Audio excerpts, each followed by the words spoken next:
So, Amazon have refunded me. And my actual beeswax has arrived today. It's definitely beeswax because it's the right colour. The other was like really lurid yellow. And it didn't smell of anything. It was paraffin wax. So I'm going to be reading the sequel to The Ascent of Mount Carmel, which is Dark Night. So The Ascent of Mount Carmel was supposed to be a commentary on the poem Dark Night, but in fact it wasn't really.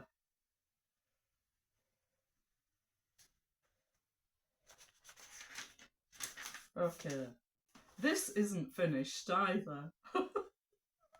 Although many people claim that it is finished, but he only comments on 3 stanzas. So I'll just I'll start reading it then. The Dark Night, an explanation of stanzas describing a soul's conduct along the spiritual road that leads to the perfect union with God through love, insofar as it is attainable in this life. A description also of the characteristics of one who has reached this perfection. Prologue for the reader. In this book we will first cite the entire poem, then each stanza will be repeated separately and explained, and finally we will do the same thing with the individual verses. The first 2 stanzas describe the effects of the 2 kinds of spiritual purgation that take place in a person. One, a purification of the sensory part, the other a purification of the spiritual part.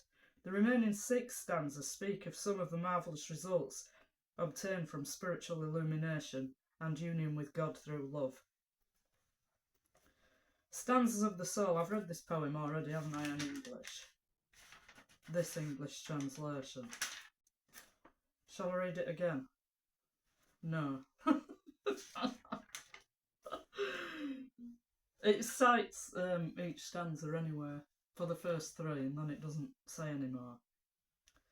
So, beginning of the explanation of the stanzas that deal with the way a soul must conduct itself along the road leading to union with God through love, by Padre Fray John of the Cross. Before embarking on an explanation of these stanzas, we should remember that the soul recites them when it has already reached the state of perfection, that is, union with God through love, and has now passed through severe trials and conflicts by means of the spiritual exercises that leads one along the constricted the constricted way to eternal life.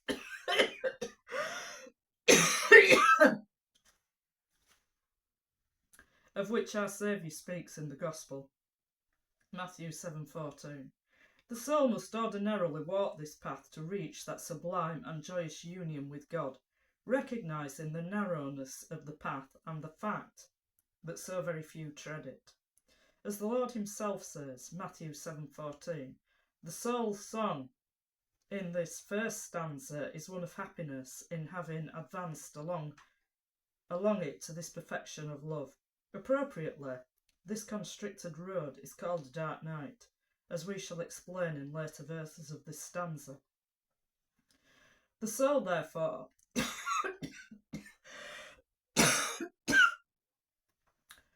happy at having trod this narrow road, from which it derives so much good, speaks in this manner.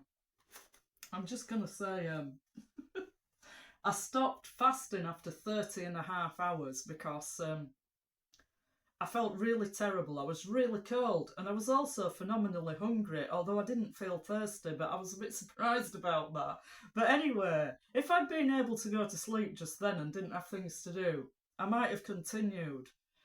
But it was the worst I've ever felt when I was fasting. Because I wanted to change my bedding, and put clean bedding on. And it was too much effort. I thought, there's no way I can do it. I just feel completely exhausted. So anyway, so I decided to break the fast then. But what I did last time was I drank water, and then about 3 hours later I started to eat food. But this time I drank some water and it wasn't good enough. I was thinking, I need some food, I need some food. So I started eating right away and it didn't have any bad effect on me at all. In fact, I felt perfectly fine. And then there was a woman who dry fasted for 10 days and did a video on YouTube about it. And she said it took her about 20 days to recover from that, and she felt tired in her bones. And I didn't know what she meant, but I feel tired in my bones today. And that was only after 30 hours. So, also, people say that dry fasting is, I don't know how to put it. Like, say you dry fast for 1 day, that's the equivalent of water fasting for 3 days. I don't know what this is based on, but that's what people say anyway. So within a week, I've basically fasted for over 6 days. Nearly 7 days, in fact, according to this ratio. So, I don't know, maybe if I hadn't done a dry fast of 24 hours last week, I wouldn't have felt so affected by dry fasting for 30 hours. So I will do it again, and if I haven't done it for a long time, I might try to fast 36 hours again. But people don't recommend very long dry fasts anyway, even though some people do them.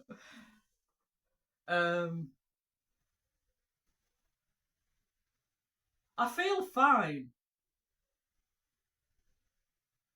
This woman who dry fasted for 10 days, she said she felt close to death twice. It is true, when you're long fasting, you do go through crises, both physically and emotionally. You go through crises. And I've pushed through them every time, but I was drinking water at the time. And also, I didn't have things to do. Like, if it hadn't been for the Zoom conference I was in yesterday evening, I might have pushed through it. Because I know I'm not going to drop dead in the space of 2 days of not having any food and water. And also, like, there's always considered to be a spiritual dimension to fasting. And this has puzzled me over the years. Why is there this spiritual dimension to fasting? Like, prayer and fasting are often mentioned together at the same time. And I came to the conclusion when I was dry fasting this time that it's because when you're depriving yourself of sustenance, you draw closer to death. And with each hour that you're depriving yourself, you're drawing closer and closer to death. I mean, I know we're drawing closer to death all the time anyway, but mostly we don't think about it. And although it's not exactly on your mind that you're starving to death at a conscious level, at somewhere, some place in your subconscious, the way that your body is taking care of itself, it's believing that it's dying fast. And this is why it goes into overdrive of eliminating like damaged cells and things like that. When you're depriving yourself of nutrition, it goes to find nutrition anywhere that it can, and it starts removing all the detritus, and that's one of the health benefits of fasting, that you get rid of all this garbage in your cells. And dry fasting not only gets rid of the garbage that's inside your cells, but it actually gets rid of damaged cells as well. So it's a whole lot more intense, but the reason that it happens is because your body thinks it's starving to death and it starts to utilise whatever it can for food. So I came to the conclusion, and it was quite odd. And it wasn't that I rationally arrived at this conclusion. I suddenly knew it in an instant, and I felt my soul momentarily move out of my body. And I thought, oh, this is why fasting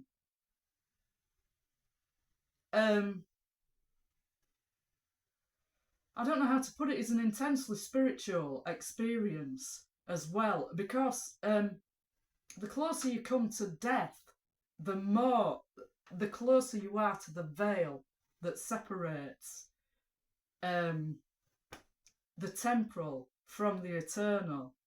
And it was just that one movement, which was like my whole body felt suddenly light.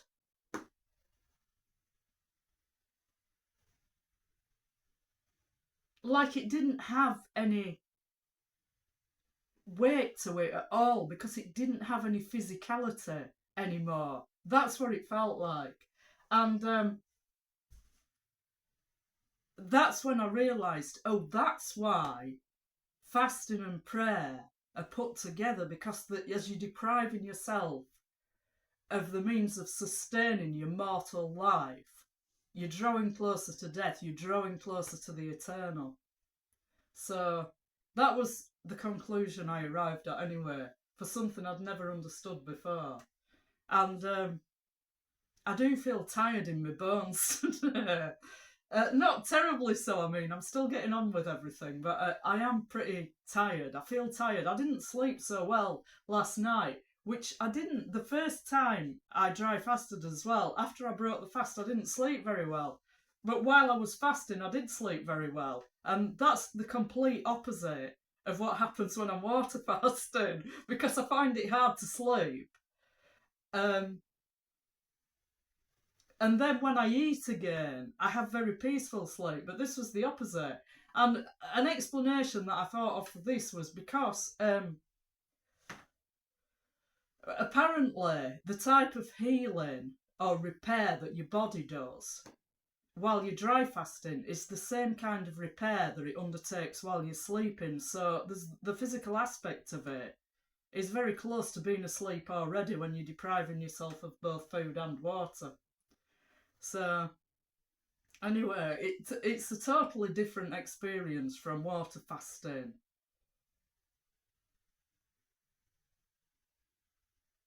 I felt like a lifting of the soul when I've been water fasting. But it's nothing like, it's not so intense as dry fasting. There's a different quality to it altogether. And usually I don't notice any difference anyway.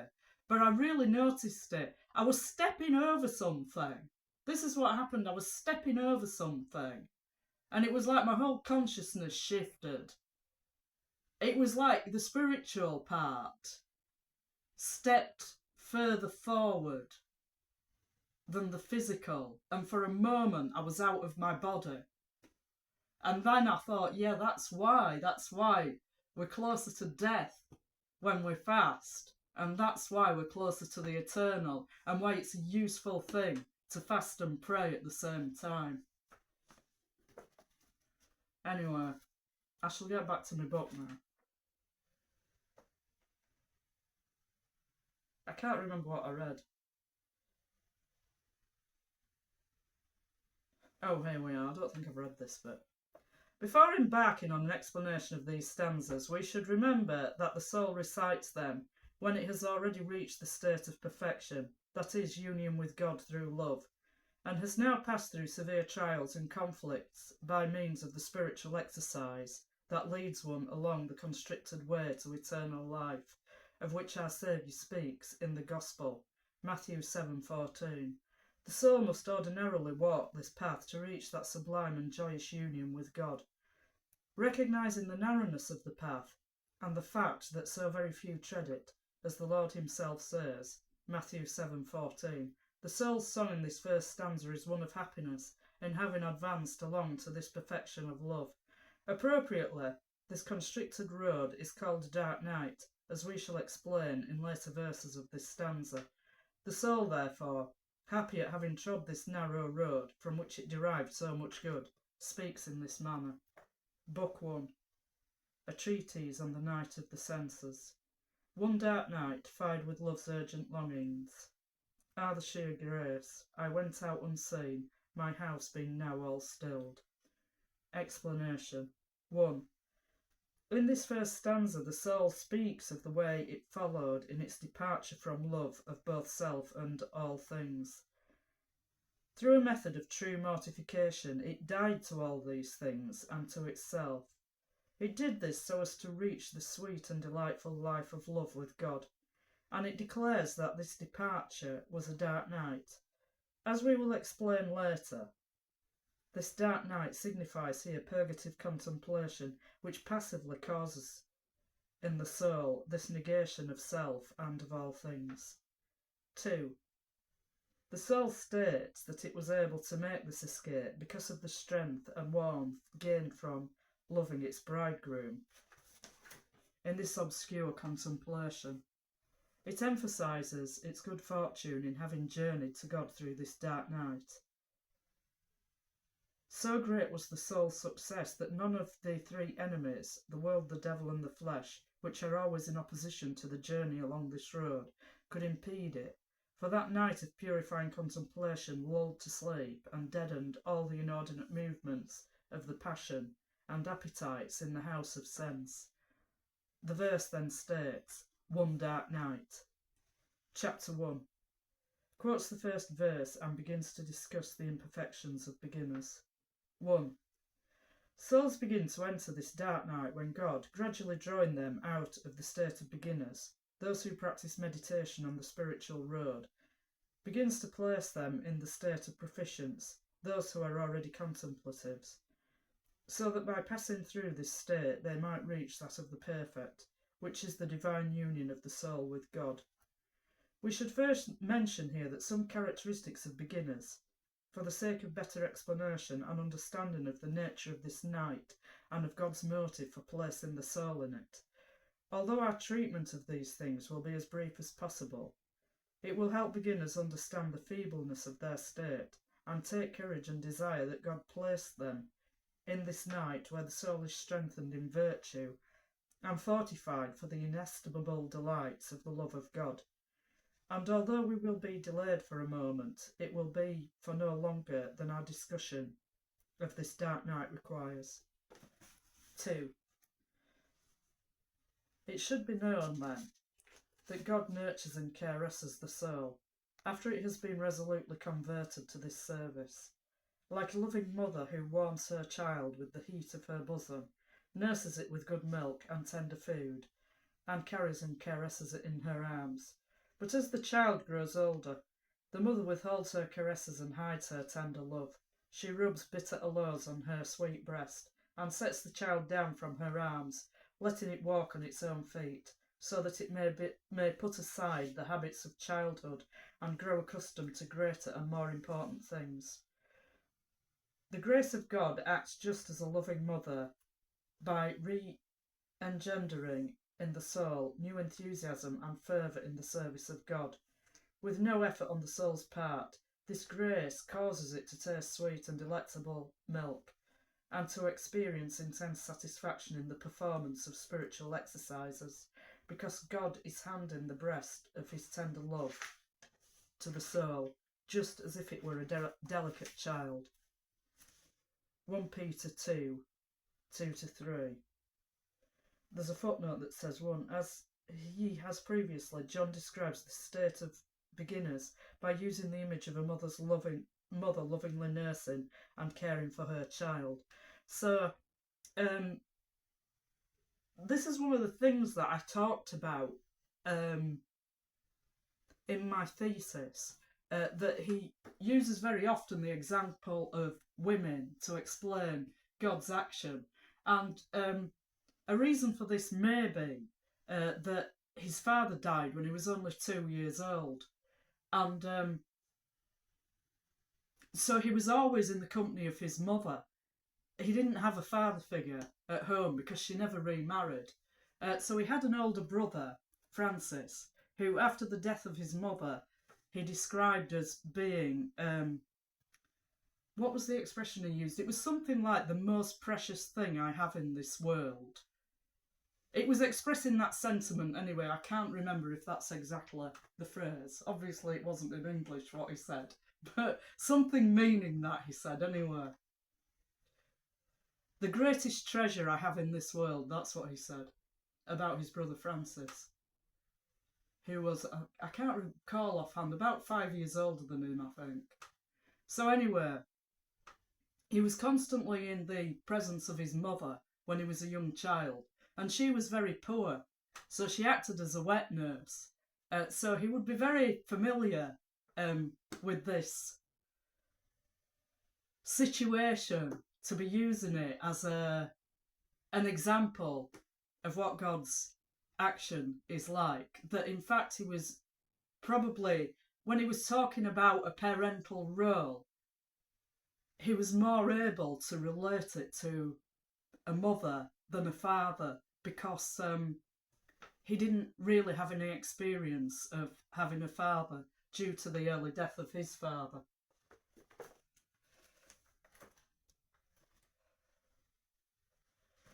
Three, the soul finds its joy, therefore, in spending lengthy periods at prayer, perhaps even entire nights. Its penances and pleasures, its fasts, happiness, and the sacraments and spiritual conversations are its consolations. Although spiritual persons do practice these exercises with great profit and persistence, and are very careful about them, spiritually speaking, they conduct themselves in a very weak and imperfect manner. Since their motivation in their spiritual works and exercises is the consolation and satisfaction they experience in them, and since they have not been conditioned by the arduous struggle of practicing virtue, they possess many faults and imperfections in the discharge of their spiritual activities. Assuredly, since everyone's actions are in direct conformity with the habit of perfection that has been acquired, and since these persons have not had time to acquire those firm habits, their work must of necessity be feeble, like that of weak children. For a clearer understanding of this, and how truly imperfect beginners are, insofar as they practice virtue readily because of the satisfaction attached to it, we will describe, using the 7 capital vices as our basis, some of the numerous imperfections beginners commit. Thus we will see how very similar their deeds are to those of children. The benefits of the dark night will become evident, since it cleanses and purifies the soul of all these imperfections.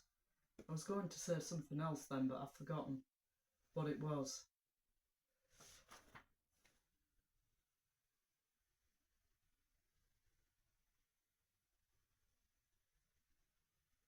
It was related to something he says somewhere else, but I can't remember it now.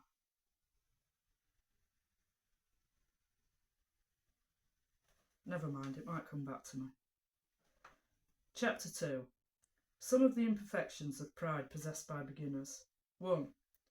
These beginners feel so fervent and diligent in their spiritual exercises and undertakings that a certain kind of secret pride is generated in them that begets a complacency with themselves and their accomplishments, even though holy works do of their very nature cause humility. Then they develop somewhat vain, at times very vain, desires to speak of spiritual things in others' presence, and sometimes even to instruct rather than be instructed. In their hearts they condemn others who do not seem to have the kind of devotion they would like them to have, and sometimes they give expression to this criticism, like the Pharisee who despised the publican while he boasted and praised God for the good deeds he himself accomplished. 2.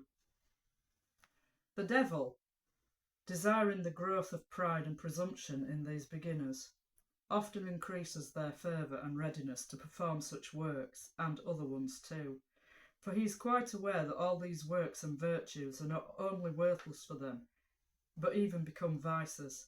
Some of these persons become so evil-minded that they do not want anyone except themselves to appear holy, and so by both word and deed they condemn and detract others whenever the occasion arises, seeing the little splinter in their brother's eye, and failing to consider the wooden beam in their own eye. Matthew 7:3. They strain at the other's gnat and swallow their own camel. Matthew 23:24. 3. And when at times their spiritual directors, their confessors or their superiors disapprove their spirit and method of procedure, They feel that these directors do not understand, or perhaps that this failure to approve derives from a lack of holiness, since they want these directors to regard their conduct with esteem and praise. So they quickly search for some other spiritual advisor, more to their liking, someone who will congratulate them and be impressed by their deeds. And they flee, as they would death, those who attempt to place them on the safe road by forbidding these things, and sometimes they even become hostile towards such spiritual directors. Frequently, in their presumption, they make many resolutions but accomplish very little. Sometimes they want others to recognise their spirit and devotion, and as a result occasionally contrive to make some manifestations of it, such as movements, sighs, and other ceremonies. Sometimes with the assistance of the devil they experience raptures, more often in public than in private, and they are quite pleased and often eager for others to take notice of these. 4. Many want to be the favourites of their confessors, and thus they are consumed by 1,000 envies and disquietudes. Embarrassment forbids them from relating their sins clearly, lest their reputation diminish in their confessors' eyes. They confess their sins in the most favourable light, so as to appear better than they actually are, and thus they approach the confessional to excuse themselves rather than to accuse themselves. Sometimes they confess the evil things they do to a different confessor, so that their own confessor might think they commit no sins at all. Therefore, in their desire to appear holy, they enjoy relating their good behaviour to their confessor, and in such careful terms that these good deeds appear greater than they actually are. It would be more humble of them, as we will point out later, to make light of the good they do, and to wish that no one, neither their confessor nor anybody else, should consider it of any importance at all. 5. Sometimes they minimise their faults, and at other times they become discouraged by them, since they felt they were already saints, and they become impatient and angry with themselves, which is yet another fault. They are often extremely anxious that God remove their faults and imperfections, but their motive is personal peace rather than God. They fail to realise that were God to remove their faults, they might very well become more proud and presumptuous. They dislike praising anyone else, but they love to receive praise, and sometimes they even seek it. In this they resemble the foolish virgins who had to seek oil from others when their own lamps were extinguished. Matthew 25:8. 6. The number of these imperfections is serious in some people and causes them a good deal of harm. Some have fewer, some have more, and yet others have little more than the first movements toward them. But there are scarcely any beginners who, at the time of their initial fervour, do not fall victim to some of these imperfections. But souls who are advancing in perfection at this time act in an entirely different manner and with a different quality of spirit. There's a footnote here that says, here for comparison John begins to describe the traits of proficients and the perfect. They receive great benefit from their humility, by which they not only place little importance on their deeds, but also take very little self-satisfaction from them. They think everyone else is far better than they are, and usually possess a holy envy of them, and would like to emulate their service of God. Since they are truly humble, their growing fervour and the increased number of their good deeds and the gratification they receive from them only cause them to become more aware of their debt to God and the inadequacy of their service to Him, and thus the more they do, the less satisfaction they derive from it. Their charity and love makes them want to do so much for God that when they actually do what they actually do accomplish seems as nothing. This loving solicitude goads them, preoccupies them, and absorbs them to such an extent that they never notice what others do or do not accomplish. But if they should, they think, as I say, that everyone is better than they. They think they themselves are insignificant and want others to think this also, and to belittle and slight their deeds. Moreover, even though others do praise and value their works, these souls are unable to believe them. Such praises seem strange to them. 2. These souls humbly and tranquilly long to be taught by anyone who might be a help to them. This desire is the exact opposite of that other desire we mentioned above, of those who want to be themselves the teachers in everything. When these others notice that someone is trying to give them some instruction, they themselves take the words from their very mouths, as though they already know everything. Yet these humble souls, far from desiring to be anyone's teacher, are ready to take a road different from the one they are following, if told to do so, for they do not believe they could ever be right themselves. They rejoice when others receive praise, and their only sorrow is that they do not serve God as these others do. Because they consider their deeds insignificant, they do not want to make them known. They are even ashamed to speak of them to their spiritual directors because they think these deeds are not worth mentioning. They are more eager to speak of their faults and sins and reveal these to others than of their virtues. They have an inclination to seek direction from one who will have less esteem for their spirit and deeds. Such is the characteristic of a pure and simple and true spirit, one very pleasing to God. Since the wise Spirit of God dwells within these humble souls, he moves them to keep these treasures hidden, and to manifest only their faults. God gives this grace to the humble, together with the other virtues, just as he denies it to the proud. I'm just looking at where I'm going to finish reading. Okay. 8. These souls would give their life's blood to anyone who serves God, and they will do whatever they can to help others serve him. When they see themselves fall into imperfections, they suffer this with humility, with docility of spirit, and with loving fear of God and hope in him. Yet I believe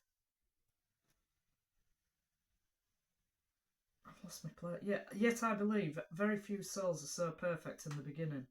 We would be happy enough if they managed not to fall into these imperfections of pride. As we will point out later then, God places these souls in the dark night so as to purify them of these imperfections and make them advance. Shall I finish there? No, I'll read the next chapter. Chapter 3. Some imperfections of spiritual avarice commonly found in beginners. 1. Many beginners also at times possess great spiritual avarice. They hardly ever seem content with the spirit God gives them. They become unhappy and peevish because they don't find the consolation they want in spiritual things. Many never have enough of hearing counsels, or learning spiritual maxims, or keeping them and reading books about them. They spend more time in these than striving after mortification and the perfection of the interior poverty to which they are obliged. Furthermore, they weigh themselves down with over-decorated images and rosaries. They now put these down, now take up others. At one moment they are exchanging, and at the next re-exchanging. Now they want this kind, now they want another, and they prefer one cross to another because of its elaborateness. Others you see who are decked out in Agnus Days and relics and lists of saints' names, like children in trinkets. There's a footnote here that says, compare Ascent 3, 35 to 37 for further descriptions. An Agnus Dei was a small wax disc with the image of a lamb. Blessed by the Pope in special ceremonies that took place every 7 years, it was worn as protection against natural disasters. What I condemn in this is possessiveness of heart and attachment to the number, workmanship and over-decoration of these objects. For this attachment is contrary to poverty of spirit, which is intent only on the substance of the devotion. Benefits by no more than what procures this sufficiently, and tires of all other multiplicity and elaborate ornamentation. Since true devotion comes from the heart and looks only to the truth and substance represented by spiritual objects, and since everything else is in perfect attachment and possessiveness, any appetite for these things must be uprooted, if some degree of perfection is to be reached. 2. I knew a person who for more than 10 years profited by a cross roughly made out of a blessed palm and held together by a pin twisted around it. That person carried it about and never would part with it until I took it, and the person was not someone of poor judgment or little intelligence. I saw someone else who prayed with beads made out of bones from the spine of a fish. Certainly the devotion was not for this reason less precious in the sight of God. There's a footnote here, saying the identity of these persons is unknown. Some think the first one might have been Saint Teresa.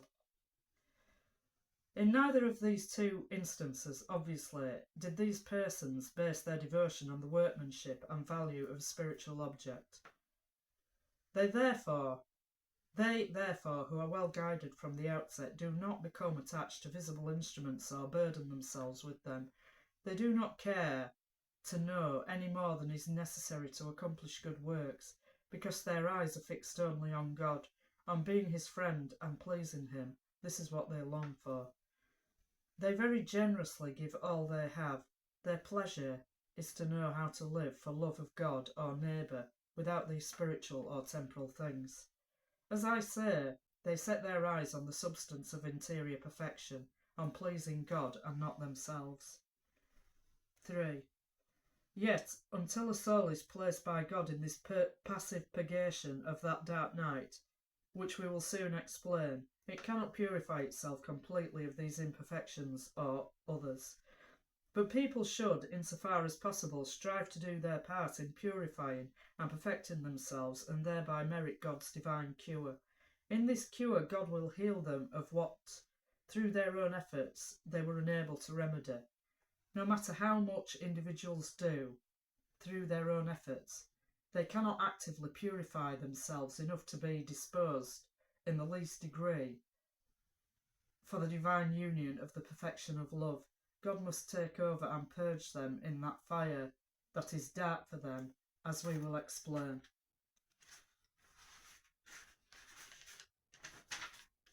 That's not the best place to end, but the next chapter's quite long, so we're already at 37 minutes on the video.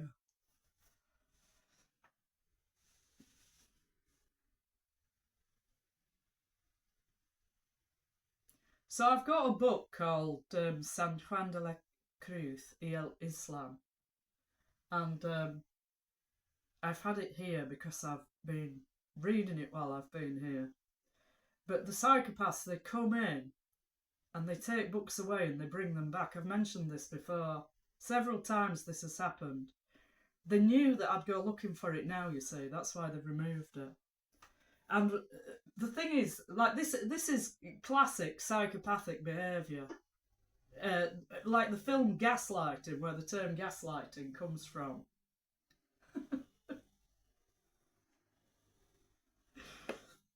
This is what the husband did to the wife. Like, he was dimming the gas lamps and then telling her she was imagining it. So I know that book was here. And more than that, there was another book I had called The Looney Bin Trip. And I didn't like the book. I got the book because it was mentioned in another book I was reading, which I thought was very good, but I didn't like this book. It was too much like a novel, and I wanted factual information. So I donated it to a charity shop, and now that's magically appeared back in my books. I distinctly remember taking it to a charity shop, and now it's back in my box of books, and the book I was looking for, San Juan de la Cruz y el Islam, isn't there. And the reason I wanted it, because the thing that Saint Teresa had written in her breviary, Nada te turbe, is very similar to an Arabic prayer. And I can't remember any details about it now, but all the details about it are in this book, San Juan de la Cruz y el Islam. But unfortunately, I didn't write about that in my thesis, so I can't even refer to it there, because that's not what my thesis was about. But I did read this book, and it was in there. So I would have got that out and read it now, but the psychopaths have removed the book. So lots of books they've done this with, like they did it with the letters of Saint Teresa, as well. Like the first book was missing, and I started with the second book, and then the first book magically reappeared in a place where I'd already looked. They want me to think there's something supernatural going on. Like when I used to say like I was experiencing demonic attack, they started making stupid haunted house noises. And they still do that, like make haunted house noises. And one thing they did was in the hallway out there, they put a footprint, half a footprint, like the back half of a foot, next to the wall to make it look like someone was walking through the wall. This is the kind of idiocy I'm having to deal with because they're absolutely obsessed with my religion and spiritual experiences and constructing a narrative that explains them away. Like I'm hallucinating because I can't be a sister. It's just, I'm just tired of it. I'm tired. I'm absolutely tired of these people who behave like absolute psychopaths. This is the way that psychopaths behave. Gaslighting and playing all these spiteful mind games. I'm very, very tired of it. Immature idiots.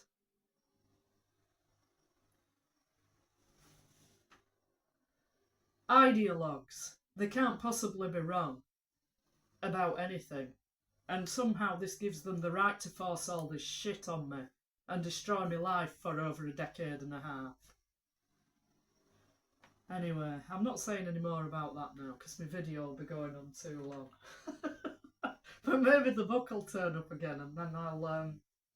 They knew I was going to look for it, you say.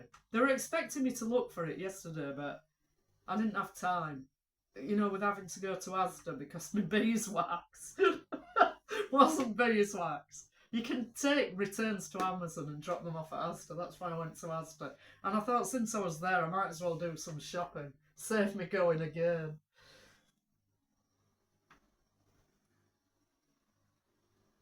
Anyway, that's enough of that.